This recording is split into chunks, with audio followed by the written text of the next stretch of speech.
పూరా లోకల్. నమస్తే, welcome to పూరా లోకల్. ప్రస్తుతం మనం Congress party senior leader Ramul Nayak తోటి ఉన్నాం. ఎలా జరుగుతుంది ప్రచారం?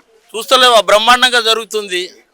బీసీ బీడేకు అదర్ స్టేటుల మధ్య జరుగుతున్న ఎన్నికలు బ్రహ్మాండంగా జరుగుతున్నాయి.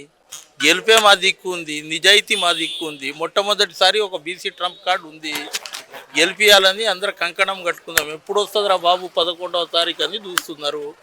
ఆయన ఎమ్మెల్యే కాకముందే మంచి పనులు చేసిండు, 2 సార్లు మిస్ అయ్యిండు. ఒకసారి ఎంఐఎం తోటి, సెకండ్ టైం ఇండిపెండెంట్. భారతదేశంలో సిటీలో 22 ఓట్లు రావాలంటే మామూలు మాట కాదు. 22,000 ఓట్లు వచ్చినాయి. అందు గురించి ఆయనకు మంచి అభిమానం ఉంది, పార్టీ ఉంది, మంత్రులు ఉన్నారు, మొత్తం యంత్రాంగం ఉంది. మా గెలుపుకి ఎవరు ఆపలేరు. 100% మేము గెలుస్తున్నాం, అందులో ఎటువంటి డౌట్ లేదు. అంటే మీరు బీసీ క్యాండిడేట్ అంటే ఒకరే నిల్చున్నారు, బీసీ మిగతా ఇద్దరు ఓసీ క్యాండిడేట్లని మీరు ఖచ్చితంగా గెలుస్తామని ధీమా వ్యక్తం చేస్తున్నారా? బీసీ ఓసీ అనేది కాదు. 3 సంవత్సరాలు మేము గోపీనాథ్కు ఓటేసిరు. ఇక్కడ ప్రజలు చూసిరు ఏం అభివృద్ధి జరిగిందని. ఇవాళ మేము అధికారంలో ఉన్నాం. అధికారంలో 8 సంవత్సరాలు ఉంటాం, ఇంకా 3 సంవత్సరాలు కాదు. రేవంత్ రెడ్డి గారు ముఖ్యమంత్రి ఆ దాంట్లో ఇంకా 8 సంవత్సరాలు మేము పనిచేస్తాము. అభివృద్ధి దిక్కు చూస్తారు.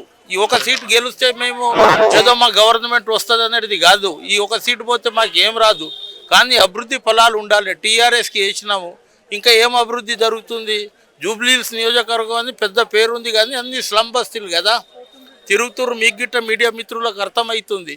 అందు గురించే 2 ఓసీలు ఉందా, 50 మంది వేరే వేరే క్యాండిడేట్లు ఉందా, విజయ డంక మోగిస్తాం. 14వ తేదీ జూబ్లీహిల్స్ నియోజకవర్గంపై కాంగ్రెస్ జెండా ఎగురుతుంది. ఇక్కడ ఎలక్షన్ ఉందని కాంగ్రెస్ ప్రభుత్వం 3 నెలల నుంచి 2 నెలల నుంచి అభివృద్ధి కార్యక్రమాలు చేస్తుందని ప్రతిపక్షాలు అంటున్నారు. ఏం చెప్తారు? అవును, మళ్ళీ వాళ్ళు 15 సంవత్సరాలు ఉన్నారు కదా, 12 సంవత్సరాలు ఉన్నారు. ఒకసారి టీడీపీలో గెలిచిండు ఆయన, 2 సార్లేమో టీఆర్ఎస్లో గెలిచిండు, బీఆర్ఎస్లో. మళ్ళీ ఏం అభివృద్ధి లేనప్పుడు మేము కొంత ఇది ఉంటుంది కదా, ప్రభుత్వం ఉంది కదా, కొంత ముఖ్యమంత్రి తోటి ఫండ్ తీసుకొని డెవలప్ చేస్తున్నాం. డెవలప్ చేయవద్దా? డెవలప్ కాదా? అదే మురికి కుంపలలో ఉండాలన్నా, అదే మురికిలలో, మోరీలలో, దోమలలో ఉండాలన్నా. అందు గురించే ఇంకా తీసుకుంటాం, ఇంకా ఫండ్ తీసుకుంటాం. ఇంతకుముందు పోటీ చేసిన అజారుద్దీన్ రేపు ఏమో ప్రమాణ స్వీకారం చేస్తాం. అది ఇది 2, ఇది బోనస్, అది మంత్రి. ఈ బోనస్ మంత్రి ఇద్దరం కలిసి బ్రహ్మాండంగా ఇది అభివృద్ధి చేస్తాం. బీఆర్ఎస్ లీడర్లు, బీజేపీ లీడర్లు నవీన్ యాదవ్ రౌడీ అని చెప్తున్నారు. వాళ్ళకి ఏం చెప్తారు? రౌడీ వాళ్ళు కాదండి, రౌడీ బిల్లా రంగాలు. బిల్లా అంటే నువ్వు ఎవరు అనుకోగలవు. బిల్లా అంటే కేటీఆర్, రంగా అంటే హరీష్ రావు. 10 సంవత్సరాలు రౌడీల కంటే ఎక్కువ దాదాగిరి చలాయించి అన్ని భూములు కబ్జా చేసుకొని 2,000 రూపాయలకు ఏది మన 12,000 కిరాయి కట్టని వాళ్ళు, 12,000 కోట్లకు ఎదిగిన వాళ్ళు ఇవాళ వాళ్ళు రౌడీ రౌడీ అని అంటారు. వాళ్ళ మామకు ఆ రోజు 2002లో ఎన్నికలు జరిగినప్పుడు నేను టీఆర్ఎస్ పార్టీలో ఉన్నా కదా, ఆ రోజు శ్రీశైలం యాదవ్ చెప్తే ఒక వ్యాన్ ఇచ్చిండు. ఆ రోజు రౌడీ కనిపించలే. తర్వాత ఆయన 3కి టికెట్ ఇచ్చిండు ఆ రోజు 2002లలో, ఏది టీఆర్ఎస్ తరఫున. ఆ రోజు రౌడీ కనిపించలే.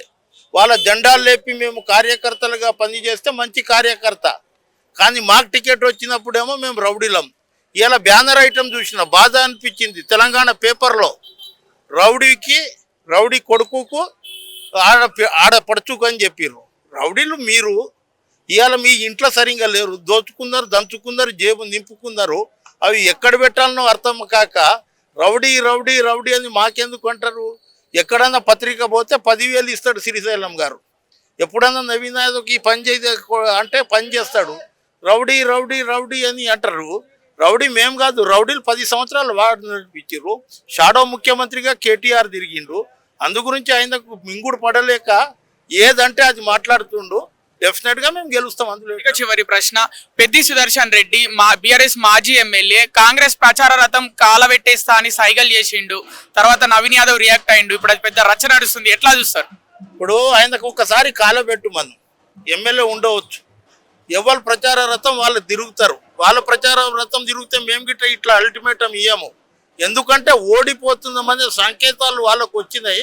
అందు గురించే అది గాలి చేస్తా, ఇది గాలి చేస్తా అంటే ఇక్కడ ఎవరు గాజులు వేసుకొని గుర్తోలేదు.